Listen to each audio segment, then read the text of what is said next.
Dhule one विभाग उपसंरक्षक कार्यालयातील लेखापालाने लाकूड वाहतूक तक्रारदाराकडून 3,000 रुपयाची लाच मागितली। लाच घेताच दबा धरून बसलेल्या धुळे एसीबीच्या पथकाने त्यास रंगेहात पकडले। किरण गरीबदास आयरे असे या लाचखोर लेखपालाचे नाव।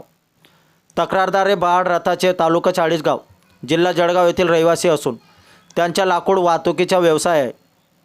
त्यांची मौजे गडताड तालुका जिल्हा धुळे येथे शेतकऱ्यांच्या शेतात लागवड केलेल्या व तोडलेल्या सागाचे 100 झाडांच्या लाकडाच्या 97 नगाची वाहतूक करण्याचे काम घेतले होते।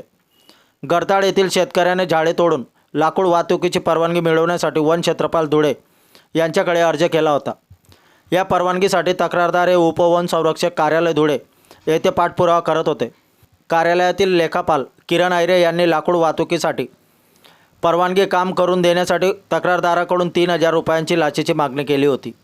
याबाबत तक्रारदाराने धुळे लाचलुचपत प्रतिबंधक विभागाकडे लेखी तक्रार केली होती।